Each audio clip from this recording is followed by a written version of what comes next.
So we've been talking about layers and how things layer together on your Power BI report. But Power BI service has got other layers as well, hasn't it? So should we go through the service and just review and understand a little bit more about what everyone's talking about and what it actually means?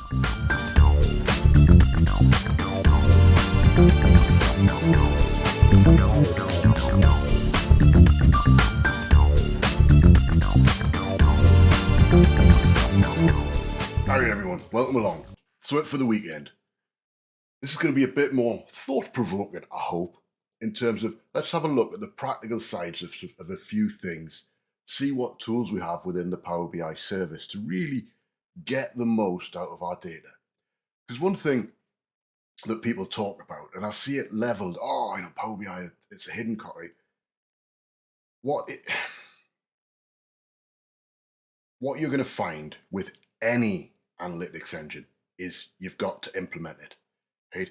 The implementation costs of Power BI versus Tableau versus Click versus anything else, they're not significantly different, right? The reality is, as a business, you're going to have to start to understand your data, how your data fits together, and then how your data is deployed into a platform.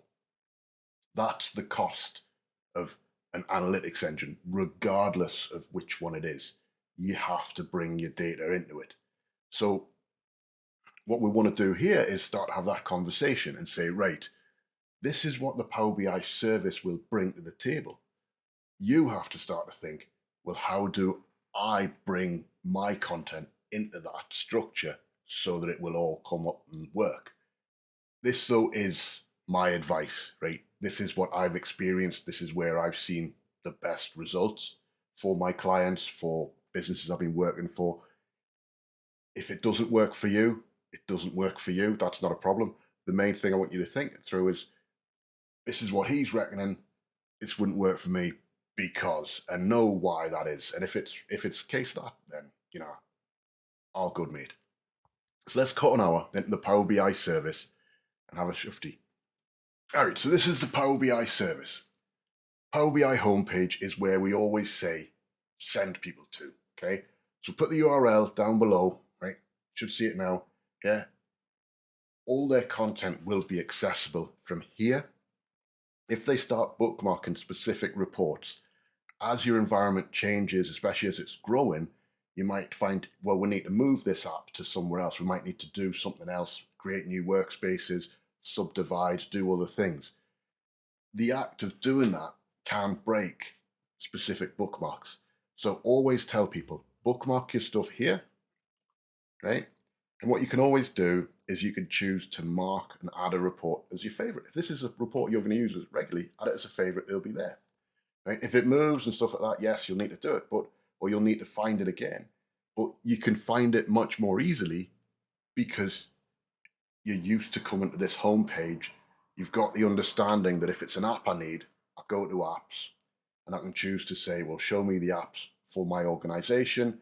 And it's great the way the new homepage works as well. Now you've got your My Apps here as well. So your default, these are the apps that you use the most. I've got my recents, where I've been recently. It fits, it makes sense. And obviously from an O365 perspective and an administration side, you can choose to remove this recommended apps, etc. Right? You can really brand this to your business. What we get, though, with the service as well is this concept of workspaces. So if we have a look in this demo workspace, which I've set up deliberately because I wanted this, we wanted to talk about it, okay? Now, in previous videos where we've talked about how Power BI works, you get the idea that a data set connects to multiple reports. So one data set can connect to multiple reports, but obviously a report can only connect to one data set. And it makes sense. You go, I get that. It needs to have one data model connected to it. Can't have 5. How we cope when we've got multiple data models is we use multiple reports and dashboards to surface up the result. So I set this up as a dashboard. Right? This is combining 3 pieces of information from 3 reports that we've built. Just to, these are definitely different. So here we've got like the food hygiene ratings across the local authorities in England. And we've got New York taxi data from 2017 to 2020. And then lastly, we've got the COVID case rates in England. So you can see there's 3 bits of data. They're very different. They're different data sets. This could be, well, we've got our sales, we've got our manufacturing, we've got our R&D data sets that we've built. This is surfaced up into a Power BI dashboard that is everything that my senior management team are going to want to see. The trade-off, right, and it is a trade-off, right? There's method to the madness. So the trade-off in dashboards is you are limited in terms of the components that you can use to tiles. So you have to tiles. So this one is a 3x3 tile for this map. The ones below it are 3x1. Okay, tiles. The reason for the tiles is actually because these work really well on a phone. So by limiting what you can do, it makes it more natural to restructure these pages to a phone. Okay, you still have to say, I'm going to set this up as in a mobile layout. So if we went to the mobile layout here, we could see, right, this is what it's going to look like. And I can choose to, let's bring this map down a bit or change it. There we go. Okay, so I could resize and make this to show my board, my senior management team, at a glance what's happening. So we could imagine this map, instead of it being about the food hygiene ratings in an area, we could say, well, this is actually our sales or our stock levels at different shops or warehouses that we've got. And then we've got our sales prices, and then we'd have at the bottom, we might have our sales or order shipping information. So you can start to piece that together. So dashboards are where we pull everything together. And we can see that if we come back through to demos, and on the dashboard, if we come in here and we look to view the lineage of a dashboard, you can see the lineage of this dashboard here is these 3 data sets, or reports, sorry. So we've got the taxi report, the food hygiene report, and we've got the COVID-19 report. 3 reports all pulled through, all in there, working really nicely for us so that we can surface up that high level view for management. Now, the way Power BI dashboards actually work, if we open it again, is that if I click on a report, on a tile here, it will take me to the report page that it came from by default. Now, you can change all that and send it to a custom link page, that's fine. But the nice thing with this is, because it's going to take you to the page that it's come from, if we were to put the top level number on here, so if we had, say, a month to date sales number with like against target actuals as a KPI, so we had that as this is good, this is bad figures, that surfaced up on the dashboard, that's all somebody needs to see. And potentially you can get to the point where your dashboard is just little dots, it's good, it's bad, and then somebody just, oh, I don't like that, push, and goes to the report. Now, remember, my motto, one of my mottos, but a few of them, one of them is, if it's green, it shouldn't be seen, okay? Because there's nothing worse for your business processes than management chasing, keeping a metric green, okay? A good business, a good lean business process, a well-managed business process, call it lean, call it whatever you want, needs to be, it should be close to the line, okay? That's by definition what it should be. The expectation should be it's going to dip into the yellow every now and again, periodically. The expectation should be we have corrective measures for when it dips into the yellow to bring it back out. So at our staffing level, at our team leaders level, at our team level, we've got the management skills and processes and policies in place that they can easily correct the course at a minor level. So having a senior manager, a director, or above coming down, oh, it's coming towards it, it doesn't help, okay? If it's green, it shouldn't be seen. So what we want to do is get to the point where at a senior management level, quickly and easily, we can ascertain what is going on. Where do I need to get involved in terms of the exception management? So where's it gone red? Where's it going through the yellow? Where's it been yellow for a sustained period of time? Those are things that we would like to be accessible easily and readily.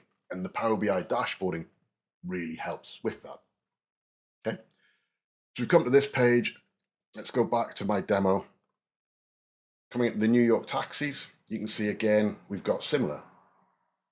So we're using layers to allow us to start to explore. And if you remember where we built this, we have this all linked in, so we can choose, I'm looking at the total tips. So I want to see the journey counts that are going. And we see the maps update based on the journey count. And then we can hover over it. And these tooltips, again, specifically because we've built these as with disconnected tables and also then with calculation groups, we also have this capability where we suddenly start to see what's happening year on year, what's the year on year change of what's happened with those journeys to that between those areas. So from that dashboard at the top, I've been able to access 3 data sets quickly, easily, and efficiently. And then those data sets are able to utilize a layering structure that presents visuals, but also can present a capability where they can go and look in and see, I want to see what's going on from Staten Island. I want to see what's going on from airports. These are all aspects that you would want to be able to do. So it's, how do I explore that? Now, the nice thing and the thing to remember is, if you get this right, and when you build this as an app, suddenly you start to need, well, this is why you need to think through the user experience side. What are you asking your customer base? So the last piece of the puzzle that a lot of people go, what? I'm not sure about, is that when you get your data sets, we come back to here and we go back to our lineage view. Okay. So we've got here our data sets. So let's go to the New York taxi one, okay, in particular. Okay, so the New York taxi, here it is. It's going to say, right, these are the reports that connect to it. But most importantly, these reports are not in the same workspace. Okay, and this is fundamentally one of the things that you have to understand. So one thing that we often get, I need this, I need to do this, I need to have a report for management, I need to have, right, so let's have different, no. Same data set, connect your secondary Power BI report content to that, put it in a different workspace. So this could be, if we imagine this is my senior management, this is my management, this is my team leaders, and then potentially we could even have, this is my grassroots staff level reporting. So we can use different filtering around the pages on the reports to make it more relevant to the audience. It doesn't need to be a case of saying, I'm going to have 4 different reports, I'm going to have to manage 4 different data sets, make sure they go, no. We manage one data set, we manage a single refresh cycle, we manage a single report build. And then from that report build, from that data set, everyone is looking at that single source of truth.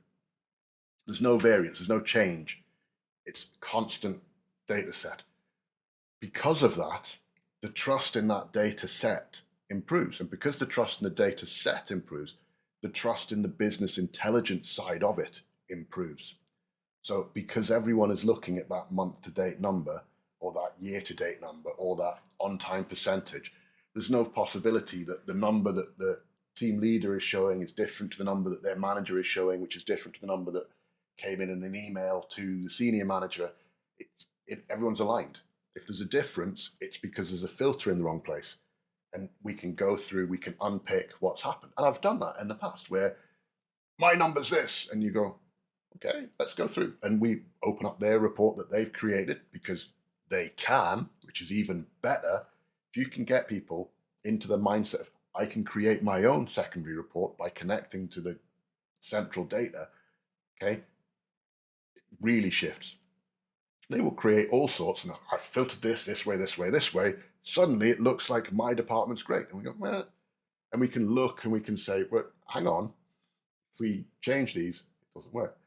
The other things, of course, are that if you get that right, you can take these thin reports and move them up or down to a different group. So we could say, oh, the grassroots guy, one of them came up with this really good report to try and help his team leader understand what was going on, because suddenly they could see the data as that was going to management. And then that report eventually might make its way up to senior management. It all is possible. And because everyone is accessing the same data, the language starts to evolve as well. So the terminology that's within the report pack will echo through. So if we're saying monthly sales, if we're saying project spend, if we're saying R&D development cycles, all of these will start to echo into your business. So it becomes vital that you get everything right and consider what goes into your Power BI report content. So what do you reckon then? With this, as you start to understand the Power BI service and the way that it interacts between your data that you bring through, and we've talked many times about using data flows, using databases, Azure, anything like that, as it pulls it through into a data model, you need to start to think, well, that's a big piece of work that we're going to have to do, identifying your data that's out there, pulling it into a platform, making it work. And that you're going to have to do no matter what you choose to do, right? No matter what is happening. One of the nice things, one of the value adds that you can get with Power BI is people who've done things in Excel for your business, which you will have.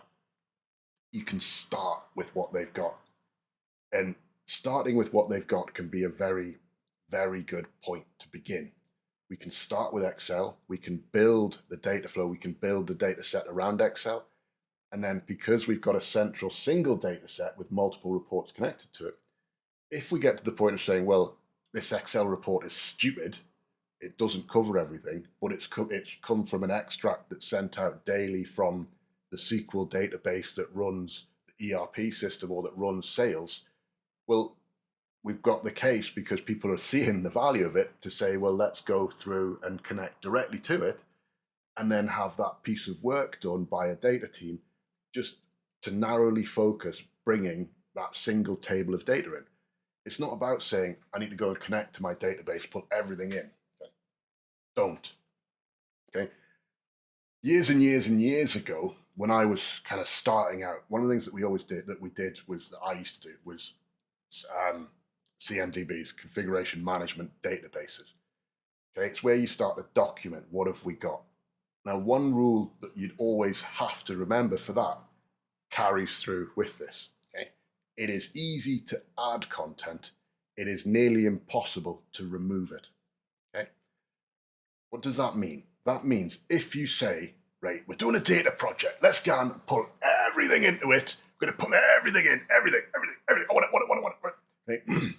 You ain't going to understand it, and the content you're going to produce is rubbish. And that doesn't matter if you get the best people in your business through, right? You could bring the best data people in your business into it, pull all the data in, and honestly, it'll be a mess.